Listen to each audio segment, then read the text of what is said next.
সরকার নির্বাচনকে অগ্রাধিকার দেবে, এটা জনপ্রত্যাশা, বলছেন তারেক রহমান। পাওনা টাকা না পেয়ে বসতবাড়ির মাটি কেটে নিলেন যুবদল নেতা। আন্দোলনে শহীদের মেয়েকে রাস্তা থেকে তুলে নিয়ে সংঘবদ্ধ ধর্ষণ। উপদেষ্টা আসিফ ও মাহফুজের পদত্যাগের দাবি যে কারণে। এবং সর্বশেষ জানাবো, ফিলিস্তিনে গণহত্যা বন্ধে জাতিসংঘকে এখনই ভূমিকা নিতে হবে। শুনছিলেন সংবাদ শিরোনাম, এবারে বিস্তারিত। সরকার নির্বাচনকে অগ্রাধিকার দেবে, এটা গণপ্রত্যাশা, বলছেন তারেক রহমান। অন্তর্বর্তীকালীন সরকার নির্বাচনকে সর্বাধিক অগ্রাধিকার দেবে, এটাই গণতন্ত্রকামী জনগণের প্রত্যাশা বলে মন্তব্য করেছেন বিএনপির ভারপ্রাপ্ত চেয়ারম্যান তারেক রহমান। তারেক রহমান বলেন, জননিরাপত্তা নিশ্চিত এবং জনদুর্ভোগ কমানোর সকল পদক্ষেপ গ্রহণের পাশাপাশি জনগণের ভোট জনগণের কাছে দায়বদ্ধ একটি গণতান্ত্রিক সরকার প্রতিষ্ঠার লক্ষ্যে অন্তর্বর্তীকালীন সরকার নির্বাচনকে সর্বাধিক অগ্রাধিকার দেবে, এটাই গণতন্ত্রকামী জনগণের প্রত্যাশা। তিনি বলেন, একটি রাষ্ট্রে একটি সরকারের মেয়াদ নির্দিষ্ট, কিন্তু দেশের রাজনৈতিক নীতি কিংবা রাজনৈতিক ব্যবস্থাপনা দীর্ঘস্থায়ী দীর্ঘমেয়াদী। সুতরাং রাজনৈতিক প্রক্রিয়াকে শক্তিশালী এবং টেকসই কার্যকর রাখতে জনগণ রাজনৈতিক এবং অর্থনৈতিক ক্ষমতা নিশ্চিত করা অত্যন্ত জরুরি। দীর্ঘ ১.৫ দশক ধরে ক্ষমতাহীন জনগণ এবার নিজেদের ভোটের অধিকার প্রয়োগের মাধ্যমে সরকার প্রতিষ্ঠা করে নিজেদের অধিকার বুঝে নিতে প্রস্তুত। তারেক রহমান বলেন, সাম্প্রতিক সময়ে নারী ও শিশু নির্যাতন ও ধর্ষণ উদ্বেগজনকভাবে বেড়েছে। দেশের জনসংখ্যার অর্ধেক নারী, তাদেরকে নিরাপত্তাহীন রেখে দেশকে এগিয়ে নিয়ে যাওয়া সম্ভব। সরকার প্রশাসন এবং আইন শৃঙ্খলা বাহিনীর নতুন রাজনৈতিক বন্দোবস্ত তৈরি কিংবা অন্য কোনো কাজে বেশি মনোযোগী থাকার কারণে আমাদের মা বোন কন্যাদের নিরাপত্তা সংকটে পড়েছে কিনা এই বিষয়টি গভীরভাবে ভাবার প্রয়োজন রয়েছে। পাওনা টাকা না পেয়ে বসতবাড়ির মাটি কেটে নিলেন যুবদল নেতা।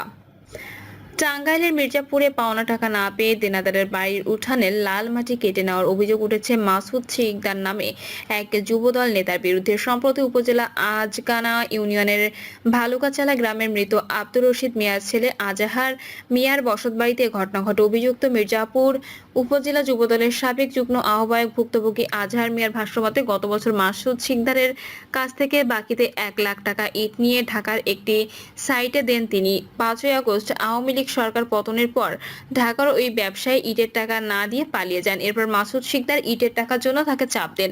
এক পর্যায়ে একটি সাদা স্ট্যাম্পে সই নেন মাসুদ। কয়েকদিন আগে রাতের আধারে প্রভাব খাটিয়ে আজহার মিয়ার বাড়ির উঠানের মাটি ভেকু মেশিন দিয়ে কেটে নিয়ে যান। আজহার মিয়া বলে, পুরো আজগানা গ্রামটা শিকদার পরিবারের কাছে জিম্মি, তাদের ভয়ে কেউ কথা বলতে পারে না। আমি এর উপযুক্ত বিচার চাই। এই বিষয়ে যুবদল নেতা মাসুদ শিকদার বলেন, ৪ বছর আগে আজহার ৫০,০০০ টাকার ইট নেয়।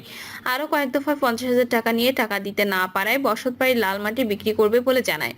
এরপর ১২০০ টাকা গাড়ি হিসেব করে ৮৬ গাড়ি মাটি কাটি। আমি জোর করে মাটি কাটিনি, আজহার নিজেই আমার কাছে মাটি বিক্রি করেছেন।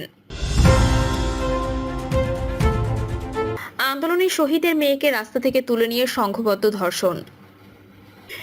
ঢাকায় বৈষম্য বিরোধী ছাত্র জনতার আন্দোলনে পুলিশের গুলিতে শহীদ হওয়া পটুয়াখালীর দমকি উপজেলার এক ব্যক্তির মেয়েকে সংঘবদ্ধ ধর্ষণের অভিযোগ উঠেছে। ঘটনায় জড়িত ২ অভিযুক্তের মধ্যে একজনকে আটক করেছে পুলিশ, অপরজন এখনো পলাতক রয়েছেন। পুলিশ ও ভুক্তভোগী পরিবার সূত্রে জানা যায়, শহীদ বাবার কবর জিয়ারত শেষে নানাবাড়ির উদ্দেশ্যে রওনা দেয় মেয়েটি।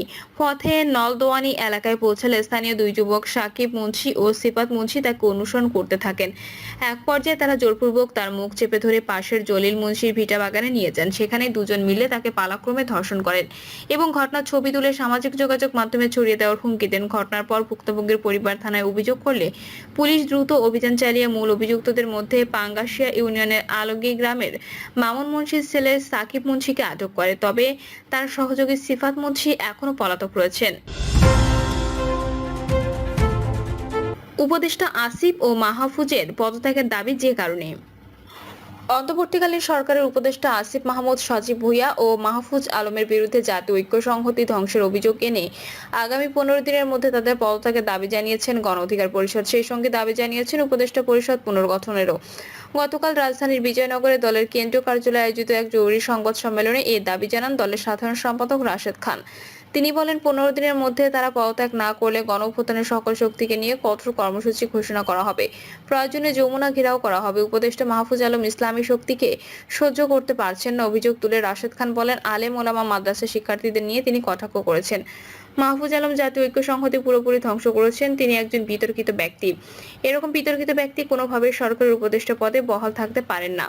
আমরা তার পদত্যাগ দাবি করছি। তিনি বলেন, তথ্য উপদেষ্টা সরকারের মুখপাত্র হিসেবে কাজ করে, তবে তিনি কখনো হেফাজত, কখনো জামায়াত, বিএনপি, গণ অধিকার পরিষদের বিরুদ্ধে বক্তব্য দিচ্ছেন। এসব বক্তব্যের কারণে অনৈক্য সৃষ্টি হচ্ছে।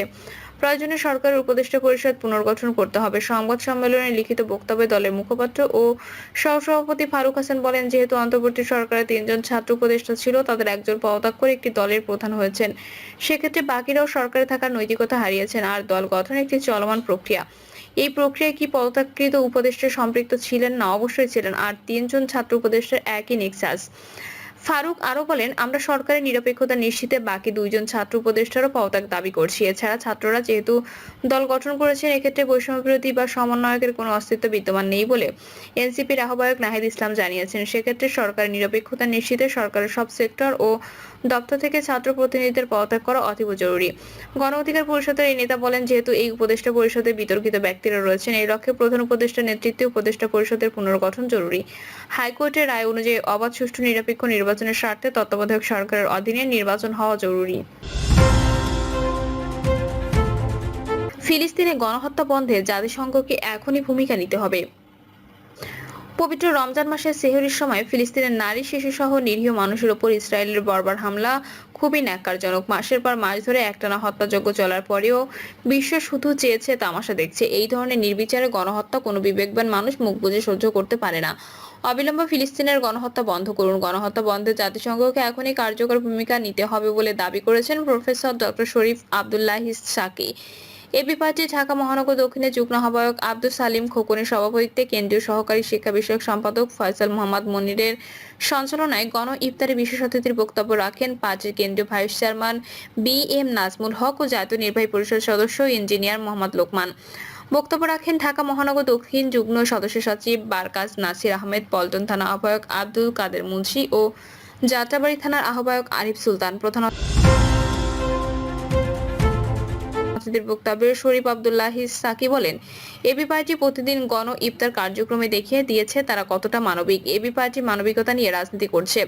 দেশের মানুষকে ভালোবাসলে, মানবিক কাজ করলে মন্ত্রী এমপিদের দেশ ছেড়ে পালাতে হতো না। ইউনিয়নের মেম্বার থেকে শুরু করে মন্ত্রী পর্যন্ত সৎ হলে আমরা একটা মানবিক, মর্যাদা সম্পন্ন বাংলাদেশ উপহার দিতে পারবো ইনশাল্লাহ। বিশেষ অতিথির বক্তব্যে পার্টির ভাইস চেয়ারম্যান বি.এম. নাজমুল হক বলেন, এবি পার্টির রাজনীতি হচ্ছে মেহনতি মানুষের রাজনীতি। এবি পার্টি আপনাদের প্রশিক্ষণের মাধ্যমে বাংলাদেশের সম্পদ হিসেবে পরিণত করতে চায়, ইনসাফ ভিত্তিক রাষ্ট্র প্রতিষ্ঠা করতে চায়। এবি পার্টি অতীতেও আপনাদের পাশে ছিল, ভবিষ্যতেও থাকবে বলে আশা ব্যক্ত করেন। জাতীয় নির্বাহী পরিষদের সদস্য ইঞ্জিনিয়ার মোহাম্মদ লোকমান বলেন, বিগত ফ্যাসিবাদী শাসন ব্যবস্থা আমাদের রাষ্ট্রের প্রতিটি প্রতিষ্ঠান